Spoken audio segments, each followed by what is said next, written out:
Hello everybody, this is Rick Welch with Techie Tie Films, and I cannot hear myself.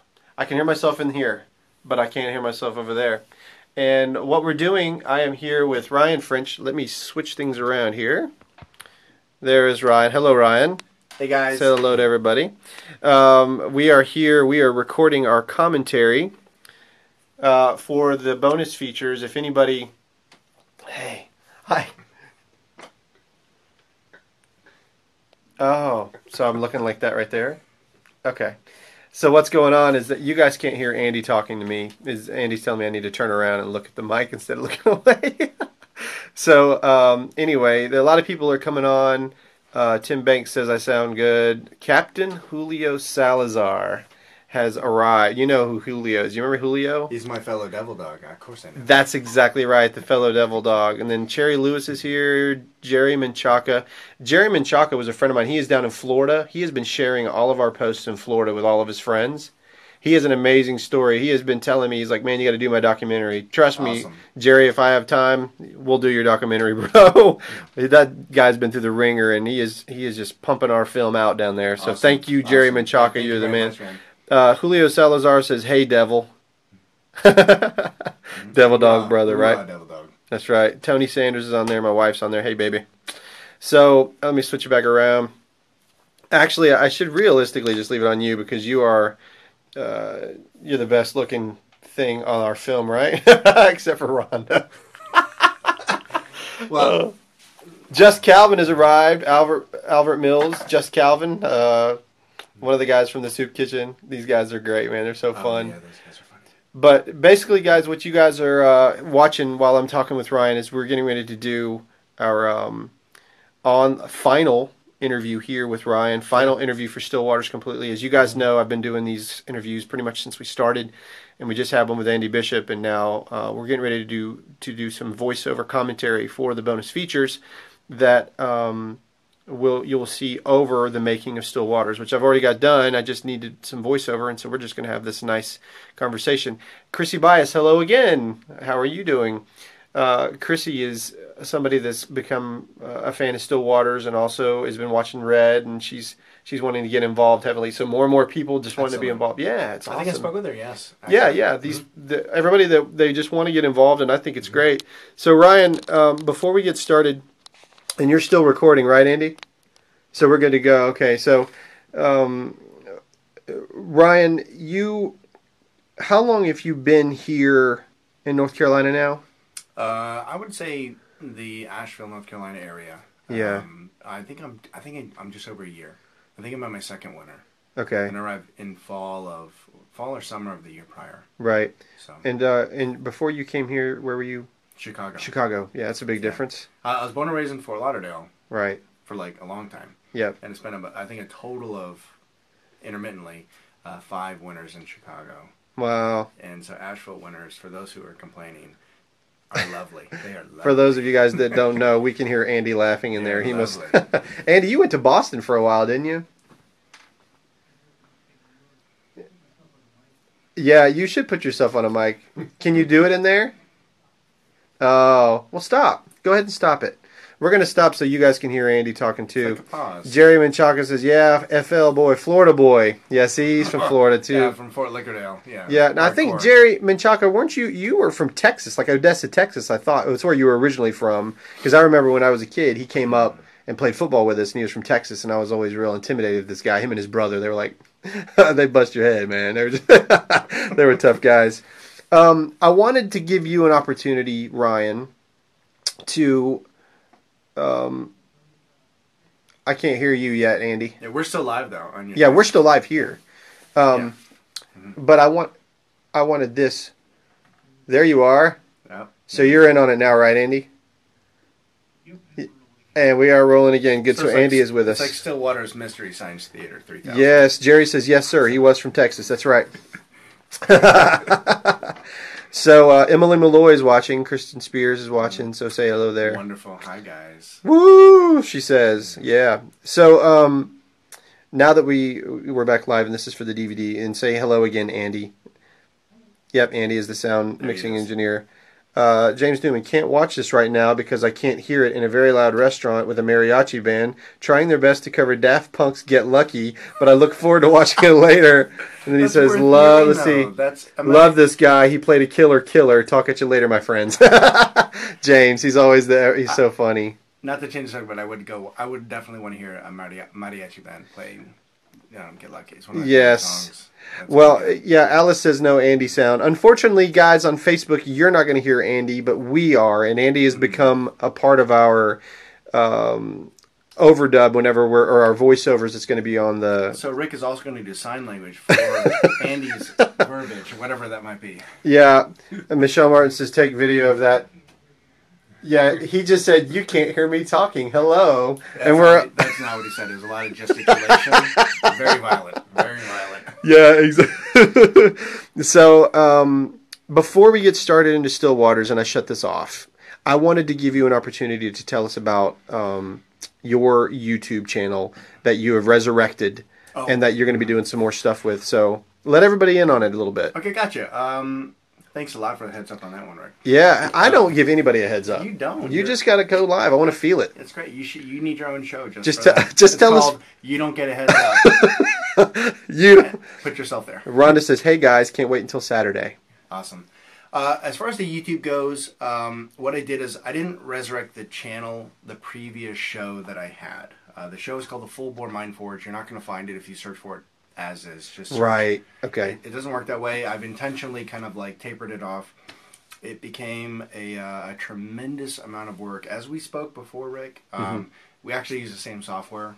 So yeah. I produced several episodes. I edited on green screen. It looks as real as can be all the way through, at least for a few episodes. But it's just to bring it back and to start adding content. So it's my initial start. But what it is, the show is rooted in my extensive history in teaching self-defense, which evolved into a new description, which I would rather call personal empowerment. Hold that thought. Michael Spears says, I'm addicted to your show already. And Chrissy Bias says, it's brilliant. Awesome. Yeah, so people are already watching. Wonderful. The whole point of bringing the show the way I did is because I taught hundreds of students for years working from a gun shop. So I would build guns for people. I would teach them how to use them. And I realized that my inadequacies, they would manifest in the actions of my students. Right. And I knew this is reality. It's the part of the story no one hears. Right. That's the reality of it. But it was a really important issue. And what I decided to look into ultimately became, it wasn't about self-defense. It was about cognition. How smart are your actions? Right. And when you start digging deeper and deeper and deeper, you realize that everything is connected. You don't have a guy who's good at karate and then a guy who's good at math, and neither one of them, are good at a variation of a combination of those things. They're so disconnected. How could that ever be? Right. The truth is, they're not. We use the same neurons. I ended up going through this entire personal journey on neuroplasticity. And I learned more about the brain than I ever thought I ever would. And I debunk a lot of stuff, actually, in my show. And it changed my entire attitude about self-defense, body language, which is huge. Yeah. For those of you who need to know, I think we're upwards of the high 80s or low 90% of our communication is all body language. Right. If you can pick up on that, you know who's going to be, quote-unquote, attacking you or something like that. But that's just a drop in the bucket. Yes.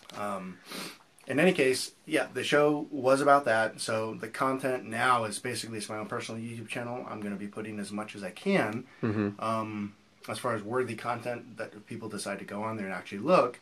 I would like them to be happy that they went. Yeah. So, well, I think maybe because of your body language, you make it it's fun just to actually watch you talk and to get into it because I enjoyed the shows that you had sent me before. Yeah. Wonderful. I got the exclusive. I got to see it before I went back up. You actually did. It's pretty cool. Mike Spears says, "I wish you could teach me how to get that awesome hairdo. We could hold him down and do it, bro." He sounds like he'd be voluntarily going for it. He's not on Film a lot, so I think he can do whatever he wants. Right. Michelle Martin says, "Be a warrior." Yes. Yes. So she's a warrior. Yeah. You brought a ton of life experience to the role of Ferguson. However, none of it is serial killerish, right? You just brought things that you know about people and things you know about yourself. Yeah. And one thing that everybody recognized, and I wanted you to know this, and Mm-hmm. I'm trying to keep this as straight as I can, but one thing that everyone noticed about you is that you are serious about your roles, your character. Okay. You, we're all getting together, we're over here laughing and cutting up, and you're putting on headphones, and you're over there listening to Jason Tobin, or the Dog Gods, rocking out, getting in the mindset, and then when you come in, you're Ferguson. Yeah. Yeah. It's really an impressive trait. It makes me feel like I agree with Rhonda. I think you should go on. I think you should keep working at this craft. You have a natural gift to capture people. Thank you very much. Oh, I appreciate absolutely. that very much. Yeah, he says an amazing method actor for sure. And now, I mean, you are a method, but it's not the same kind of like madness method like you would see people like Jack Nicholson. Whenever Mike put that up for us to watch the other day. I mean, that's really cool, but that's not necessarily your style. It's like you get into the mind of what you're doing, and then when you show up, you are that. It was really cool. Yeah, well, Nate Nichols says what up, by the way. to comment on what you're saying, it's actually, whether you know it or not, it's a very well-connected segue from me talking about the show and how that works. Yeah. What it boiled down to is I wanted in the show, and as a trainer, I wanted people to understand if they were in jeopardy or they weren't. Mm-hmm. So that begged the question, why do you need violence in the first place? Sometimes you do. Sometimes you don't. Right. Well, in order to know where it's coming from, you got to know where it's coming from, how it's coming from. So I dug deep. I went onto that side of the realm. I crossed that bridge, Mm-hmm. and I realized that everyone is actually way more alike than we are different.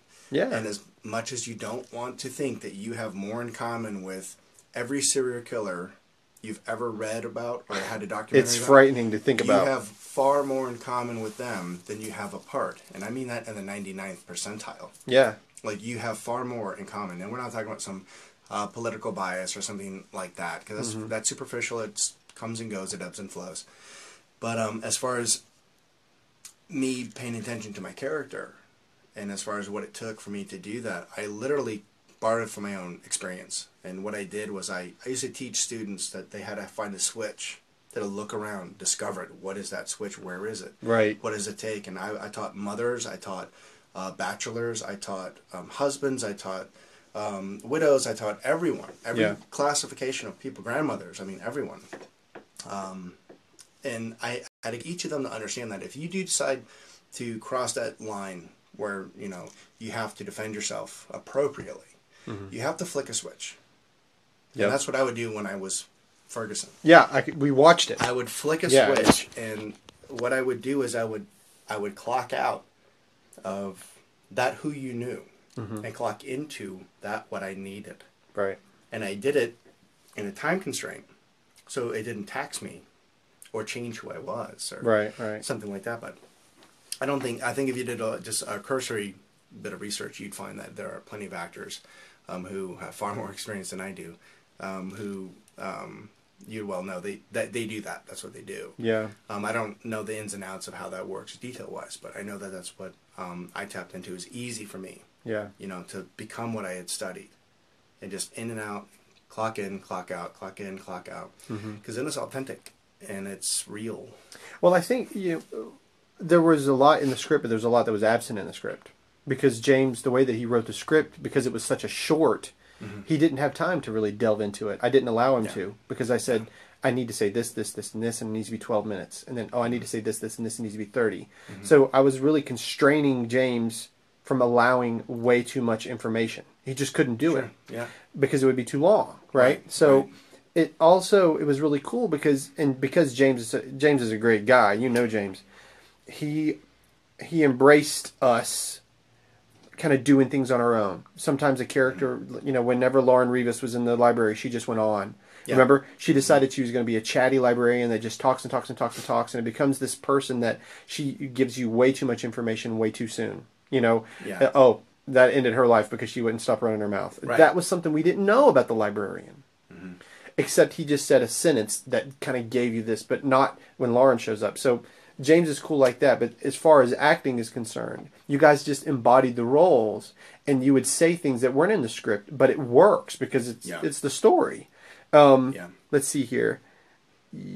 I wanted to go back here. Julio Salazar, Captain Julio, he says, "Where did you get your inspiration to become an actor? Like when did becoming an actor, when did you become, or who inspired you, or where?" That's an extremely great question. I think that should be asked to all of us. My inspiration to do this didn't occur until Rick was sitting next to me in the break room at our prior workplace at STF Precision, and he said, "Hey, have you ever considered acting?" And I'm like, "Well, I mean, I had a YouTube channel and I did some stuff." He's like, "Okay." I don't know if you remember this. Oh, of course. The same way I do. Well, I remember approaching you. But I remember you, and I was sitting with my normal lunch buddy, Jack, excellent friend of mine. We were just sitting there, and you were going, "Okay." And you normally come by and say hi, and then you kind of prolonged it. Like, we could tell you were thinking about it. Mm-hmm. And you kind of elicited, "Hey, I'm working on something special. I'd like for you to be a part of it." And are you playing something on your phone? Or is that a dog?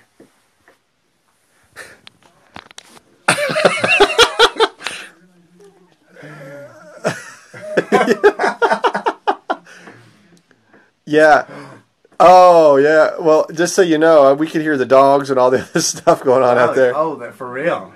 That's okay. Yeah. Shut the door. I didn't know something crazy was happening. I was like, "Where's my little gyroscope?" How right. If I'm dreaming or not. Right. Okay. I get long story short on that one. I just got you thinking about it. No. You're cool. Well, you got me thinking about it. But the thing about me personally, and I really appreciate your question, Julio. I didn't consider it, and here's the really interesting thing is I never previously considered it. So when the opportunity arose, I go, well, it depends on what I'm doing, where am I? It boiled down to a simple concept. I believe in the challenges of life. I believe that expansion is the number one priority for anyone who happens to be in a human vessel. That's our job. There's a lot of really crazy ways that might happen. And one of those is through challenges. And if they come at you and they attack you constantly, then maybe that's just how it goes for that period of time. Right. For me, if I feel like I've got things under wraps, I know how it's going, I seek challenges. I look for them. I want to expand because I've never acted. I never really did what I've seen on screen. And I have a love for film and cinema and for shows. I mean, I absolutely love it. Yeah. And it's been a long time fantasy of mine. And it's also something I categorize as something frivolous. Mm-hmm. Ironically, I'm like, oh, it's a pipe dream. It's not a thing. Just whatever. Don't worry about it. Yeah. And then it shoves up on my lap. And then I love what I do. Yeah. I absolutely loved it. I dove into it. And take this opportunity now, since you just said that. It's an opportunity. Yeah, but what I'm saying is take this opportunity to tell people like Nathan Nichols. I looked at Nathan and watched him do some filming. I've seen him do photography, and Nathan is phenomenal. He has an eye that if he just gets a little bit of training, he's going to shock you. I mean, he is. And so he's working with Mike Spears now. Yeah.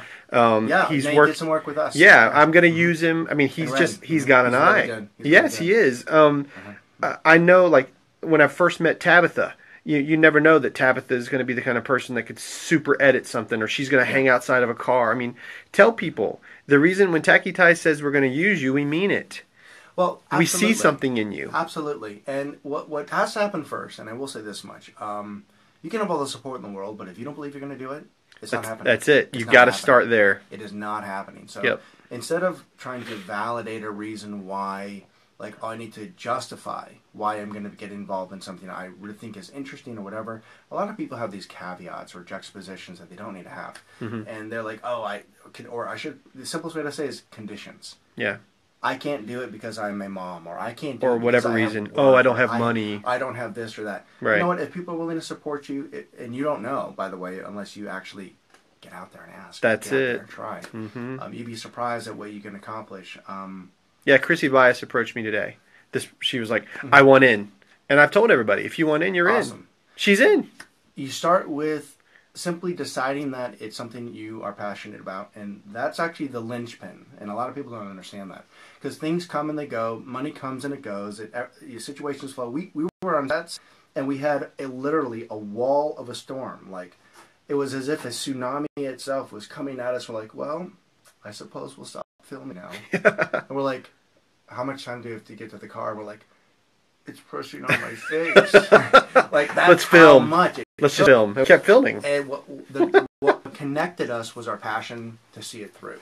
And that's easy once you get started. The hard part, and I will say this, for anyone who is considering an endeavor, whether you're writing a screenplay, whether you want to direct, whether you want to act, whether you want to participate in editing, and by the way, editing is the magic of all this stuff. Yeah, it's monstrous The too. actors have done their job. You should see what Andy did, or see what the sound guys, like this gentleman Andy here. Yeah, this guy right there. Yeah. Well, Andy is saying that sound editing is not as intensive as video, but I disagree. I watched you work. I've had to do both, and they blend. And it's like this: whoever ends up collaborating, contributing, whatever that is, if you're good at it, you are so desperately needed. Yep. And time is of the essence when it comes to projects, because you don't want to do something 3, 4, 5, 6 times. Yep. When someone who has an eye for it goes, got it. Yep. But if you're not good at it, the only way to get good at it is to do it. Exactly. And that's where it begins. Exactly. You know, whenever Tabitha approached me, she's like, oh, I want to do some editing. And I was like, have you done any? Oh, yeah, I've done plenty. And she sent me a lot of stuff that she'd done. I was like, that's really awesome. But I don't know that I can trust you to just go to editing my film. I mean, you don't know anything about me. So I said, well, let's try this and let's try that. And we just did little bits. The same with Ralph Hicks. Ralph Hicks came on and he did it. I did camera work with him. It was a lot of fun. Yeah, and Ralph is awesome. And Ralph did the editing on Favorite Coworker with you in the pool. He did all of that and wrote the music. And so, you know, we left it exactly as it was. Julio Salazar says, it was a privilege working with you all and hope to do more in the future. And you can, Julio. It's going to happen. Alice says, this is turned into inspiration and empowering time with Rick and Ryan. Dude, we should start our own little, like, oh, yeah. What are they called? Like what a morning show? Yeah, it's like a morning show, but what are they called? Podcast. Thank you, Andy. Podcast. You didn't hear Andy say it, but he's totally saved my butt. Podcast, like hard. Really Alex Black, truer words were never spoken, just do it. That's right, Alex. And so we should tell Alex that he should just do it as well, because I keep trying to tell him he needs to get on. Well, he is. Is he? Good. Yeah, he's just done it. I mean, he's done a lot of good stuff. No, I mean as far as like getting in red. I've been bugging him because I was like, he totally needs to get in red. When you got... Oh, I didn't know that. I'm pretty sure you will. Did I just get someone in trouble? I have no idea. Ashley thinks that he's awesome, and I told her that's awesome because it's her husband. Yeah. Yeah, it's an awesome dude. That was it. Michael can't say enough amazing stuff about him. I know. He's got a man crush. It's a... What do they call it? Bromance. That's what Newman calls it. Bromance.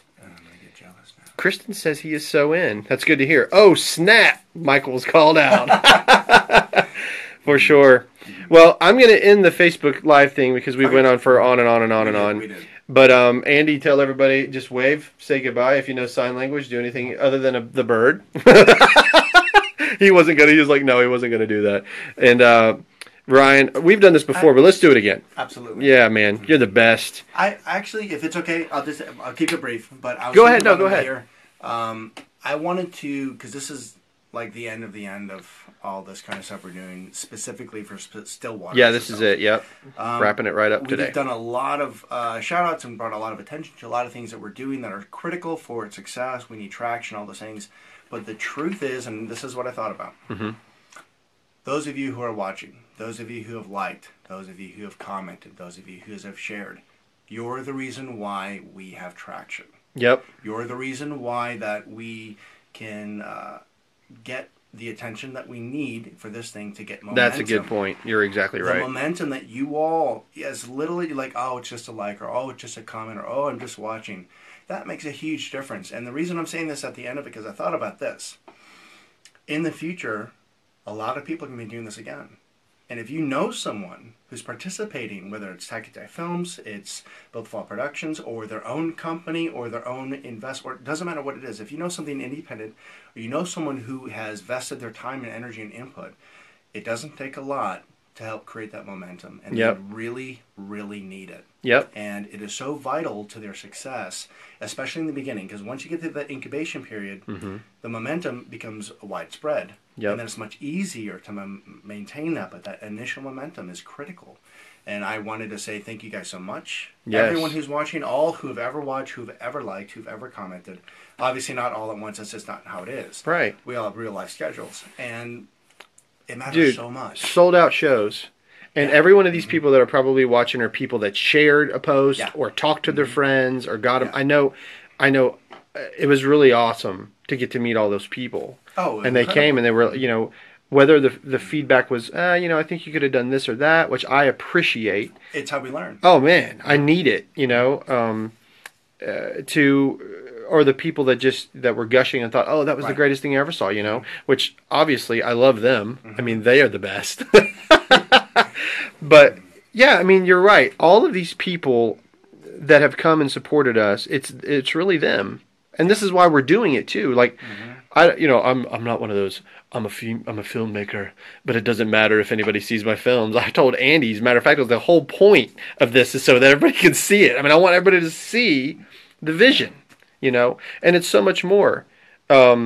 Chrissy Bias, tips from a swim instructor. Exactly, Chrissy. She's a swim instructor, and she's, you know, she was like, oh my gosh, I could have played that role. Well, if we'd have known. But now she said it, so who knows what we'll do? You know, we might do something like Chrissy, I'm not getting back in the water at least for a little while. You know, I doubt you can swim at all. Realistically, she's just acting. The internet, so who knows if it's true or not. Steve Thompson says he can't wait to see the movie, and I can't wait for you either, Steve. Here's a person. Hey, I'll tell you about Steve Thompson. Steve Thompson is James Newman's one of his biggest fans. Okay, awesome. And because of that, every time we released anything. Like, hey, we're going to sell the screenplay. Steve Thompson was the first to buy it. Awesome. Hey, we're going to sell the poster. Steve Thompson was the first to buy it. You know, then the other night when we announced, hey, we're going to sell the DVD. Steve Thompson bought it before we went off live. Wow. He literally, that's how supportive he has been of this film. So, Steve Thompson, thank you so much for doing that. Yeah, thank you very much. Yeah, man. It's so cool. Well, one thing to say, James Newman, he's a really creative guy. Oh, man. He is. I could never have even thought about doing this. Good. I mean, it's kind of like, it's asking him for stuff to do related to Stillwaters, as monumental as it is. It's kind of like it's like diverting part of Niagara Falls because you want to just put a little creek through your backyard. Exactly. He's got all this creative energy going, and he's like, okay, well, let me relegate what I need to make sure it's correct for what you want. Yep. And he can do that, which is incredible. So yeah. If you want something written, you want something done. Oh, man. If you don't know how to word it, you don't have to know how to word it. The nice thing is, if you can tell him how you want to feel, he will find the words. I'm sorry to laugh. Steve Thompson says I'm broke now. Thanks for.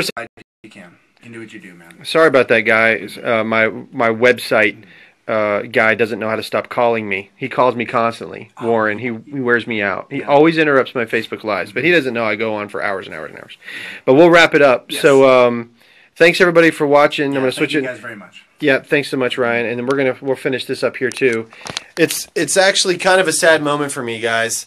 Can you see me on here? Is it weird? Let's see. Is it like Inception? Andy's doing something right now. Texas observation. His thumbs are furious. I'm watching, Andy says. It's interesting. It's very sad. It's totally Inception, he says. I had a moment. I don't know if you guys know this or not, but right before I showed the film, my wife says, "Oh no, tears! Go ahead, babe, and cry." Yeah, here it comes. No, just so you know, right after I got the DVD, got the film ready to get it up to Carolina, and I was going up there to test it for the first time. Yeah, the projector was broke.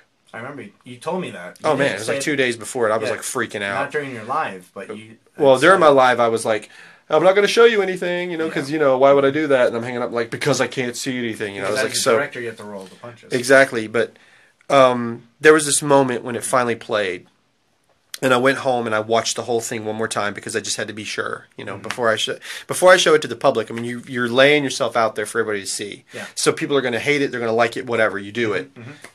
And I started to cry just for a minute, and I'm not a crier, but I was like, it felt like you just had a child, and you're like, Yeah. I just made this, and I can't believe that this dream of mine that I've had since I was a little boy.